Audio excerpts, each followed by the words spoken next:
بسم اللہ الرحمن الرحیم۔ اردو اسفیئر کے ناظرین، میں ہوں آصف شاہ اور آج ہم ایک انتہائی اہم اور فکری طور پر پیچیدہ مگر دلچسپ موضوع پوسٹ اسٹرکچرلزم یعنی پس ساختیات پر گفتگو کریں گے۔ یہ نظریاتی رجحان 20ویں صدی کی فکری دنیا میں ایک انقلابی موڑ ثابت ہوا۔ ساختیات نے زبان، معنی اور سماجی ڈھانچوں کو ایک خاص اصول کے تحت سمجھنے کی کوشش کی، مگر پس ساختیات نے ان اصولوں پر سوال اٹھا دیے اور کہا کہ معنی ہمیشہ بدلتے رہتے ہیں۔ اس لیکچر میں ہم کچھ اہم نکات پر بات کریں گے۔ نمبر 1، پس ساختیات کی تعریف اور اس کا پس منظر۔ نمبر 2، ساختیات اور پس ساختیات میں بنیادی فرق۔ نمبر 3، پس ساختیاتی مفکرین اور ان کے نظریات۔ اور آخر میں پس ساختیات پر ہونے والی تنقید اور اس کے اثرات۔ اگر آپ فلسفہ، لسانیات، ادب یا سماجی علوم میں دلچسپی رکھتے ہیں تو یہ ویڈیو آپ کے لیے ہے۔ سب سے پہلے ہم پس ساختیات کی تعریف کریں گے اور اس کے پس منظر کے بارے میں بات کریں گے۔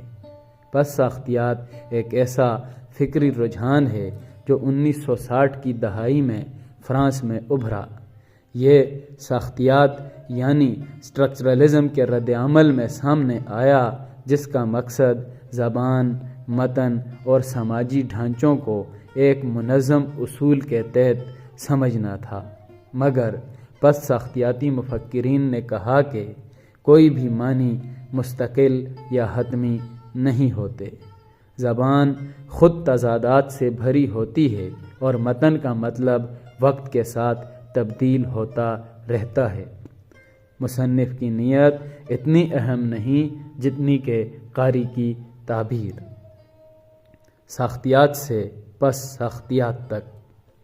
ساختیات کی بنیاد فرڈیننڈ ڈی سوسیئر اور لیوی اسٹراس جیسے مفکرین نے رکھی۔ ان کے مطابق زبان ایک نظام یعنی اسٹرکچر کے تحت کام کرتی ہے۔ ہر لفظ کا مطلب دوسرے الفاظ کے ساتھ تعلق سے متعین ہوتا ہے، لیکن پس ساختیات نے ان اصولوں کو چیلنج کیا۔ یاک دریدا نے متن کی مرکزیت اور معنی کی پائیداری پر سوالات اٹھائے اور ڈی کنسٹرکشن کی اصطلاح متعارف کرائی۔ ساختیات اور پس ساختیات میں بنیادی فرق۔ ساختیات کہتی ہے کہ معنی ایک طے شدہ نظام کے تحت بنتے ہیں، جبکہ پس ساختیات کے نزدیک معنی ہمیشہ بدلتے رہتے ہیں۔ ساختیات کہتی ہے زبان کے اصول منظم اور ساکن ہوتے ہیں، جبکہ پس ساختیات میں زبان تضادات اور ابہام سے بھری ہوتی ہے۔ ساختیات میں متن میں مصنف کا اختیار اہم ہوتا ہے، جبکہ پس ساختیات کے نزدیک قاری کی تعبیر زیادہ اہم ہوتی ہے۔ ساختیات کہتی ہے سچائی اور علم کو معروضی یعنی مطلق سمجھا جاتا ہے، جبکہ پس ساختیاتی مفکرین کا کہنا ہے کہ سچائی ایک سماجی تشکیل ہوتی ہے۔ اہم پس ساختیاتی مفکرین اور ان کے نظریات۔ سب سے پہلے ہم بات کرتے ہیں یاک دریدا کی۔ دریدا نے ڈی کنسٹرکشن یعنی رد تشکیل کا نظریہ یا پھر منحرف مطالعے کا نظریہ پیش کیا۔ یاک دریدا نے کہا کہ ہر متن میں تضادات موجود ہوتے ہیں۔ مثال کے طور پر اگر ہم لفظ انصاف کا مطالعہ کریں تو اس کی مختلف تشریحات سامنے آتی ہیں اور کوئی ایک مستند معنی طے نہیں کیا جا سکتا۔ دوسرے نمبر پر مشیل فوکو، جس نے طاقت اور علم کے تعلق کو واضح کیا۔ فوکو نے کہا کہ سچائی بھی یعنی ٹروتھ بھی طاقت کے ڈھانچوں کے ذریعے تشکیل دی جاتی ہے۔ مثال کے طور پر لفظ جرم کی تعریف مختلف ادوار میں بدلتی رہی ہے۔ جو چیز ماضی میں قانونی تھی آج غیر قانونی ہو سکتی ہے۔ رولاں بارتھ پر ہم پہلے کے لیکچرز میں بھی بات کر چکے ہیں، جنہوں نے the death of the author کا نظریہ دیا، یعنی متن کی تشریح میں مصنف کی نیت بے معنی ہے۔ قاری کے لیے متن کا ہر بار ایک نیا مطلب نکل سکتا ہے، اس لیے متن کا کوئی حتمی مطلب نہیں ہوتا۔ اور جیکس لیکن یا پھر یاک لاکان، جس نے نفسیاتی پس ساختیات کا نظریہ دیا، لاکان نے کہا کہ انسانی شناخت زبان کے ذریعے بنتی ہے، مگر زبان ہمیشہ غیر مستحکم ہوتی ہے۔ پس ساختیات پر جو تنقید ہوئی اس میں سب سے اہم ابہام اور پیچیدگی ہے۔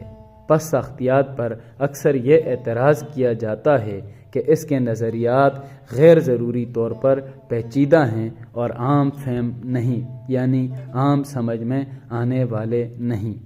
دوسرا اعتراض سچائی کی نفی کا ہے۔ کیا پس ساختیات کا مطلب یہ ہے کہ سچائی ناممکن ہے؟ اگر ہر چیز تشریح پر منحصر ہے تو پھر کوئی مستند علم یعنی ویلڈ نالج کیسے حاصل کیا جا سکتا ہے؟ تیسرا اعتراض اور تنقید سماجی اور عملی مشکلات کی ہے۔ اگر ہر چیز ایک تعبیر ہے تو قانون، انصاف اور سائنسی حقائق کو کیسے سمجھا جائے؟ ادب، فلسفہ، سماجیات اور سیاسی نظریات میں پس ساختیات نے نئی راہیں کھولیں۔ جدید تھیوری میں پوسٹ ماڈرنزم کی بنیاد یہی نظریہ بنا۔ آج بھی لسانیات، ادب، فلم اسٹڈیز اور نفسیات میں پس ساختیات ایک اہم نظریہ ہے۔ نتیجتاً ہم کہہ سکتے ہیں کہ پس ساختیات نے فکری دنیا میں ایک انقلابی موڑ پیدا کیا اور اس نے ثابت کیا کہ معنی جامد نہیں ہوتے بلکہ ہمیشہ تغیر پذیر ہوتے ہیں۔ اس نے ہمیں سکھایا کہ ہر متن کو مختلف زاویوں سے دیکھنا ممکن ہے اور سچائی ایک سماجی تشکیل ہو سکتی ہے۔ یہ نظریہ آج بھی فلسفہ، سماجیات اور ادبی تنقید میں ایک بنیادی حیثیت رکھتا ہے۔ اگر آپ کو یہ لیکچر پسند آیا تو لائک کریں، تبصرہ کریں اور مزید تحقیقی ویڈیوز کے لیے سبسکرائب کریں۔ شکریہ۔